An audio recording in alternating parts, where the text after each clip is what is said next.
ایک صحابی تھے جو حضور کو ہنسایا کرتے تھے، حضور کو ہنساتے تھے، نبی پاک کو بڑے پیارے تھے۔ اس طرح کے بھی کچھ بندے ہونے چاہیے، اس طرح کے بھی کچھ بندے۔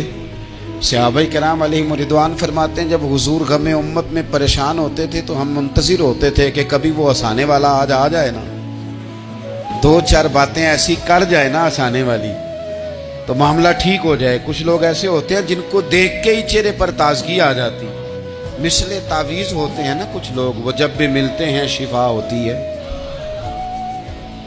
تو یہ حضور کے پاس بیٹھے ہوئے تھے اور ہنسانے والی گفتگو کر رہے تھے، تو نبی پاک بھی ان سے باتیں کرنے لگے۔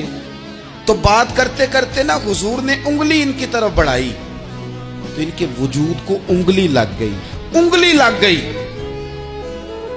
عجیب دیوانے کہنے لگے آپ نے مجھے تکلیف دی ہے، معاذ اللہ، انگلی چبھو دی، میں نے تو بدلہ لینا ہے۔ حضور صلی اللہ علیہ وسلم کی انگلی لگ گئی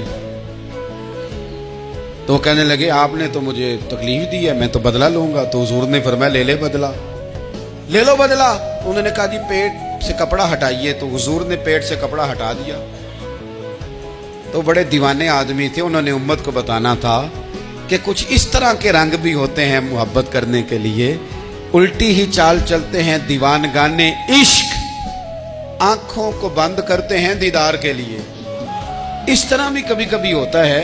کپڑا حضور نے ہٹایا تو انہوں نے نبی پاک کے جسم نور کو چومنا شروع کر دیا، کہنے لگے دن بڑے ہو گئے تھے، موقع نہیں کو بن رہا تھا، تو چلو یہ ایک موقع ملا ہے، حضور آپ کو کسی کے ساتھ زیادتی کر سکتے ہیں تو میں تو موقع تلاش کر رہا تھا۔ اور میرے بھائی نماز کا بھی موقع تلاش کرتے تھے صحابہ، جہاد کا بھی موقع ڈھونڈتے تھے، پر محبوب سے محبت کا بھی موقع ڈھونڈتے تھے۔ کبھی کبھی نا محبت کا بھی تو موقع نیرے خشک نہیں نہ ہو جانا چاہیے۔ نہ علماں وچ پھسا سانو تو یار دی گل سنا سانو، اوتھے علم دا سکہ نہیں چلدا جتھے عشق ہوراں دا ڈیرا ہے۔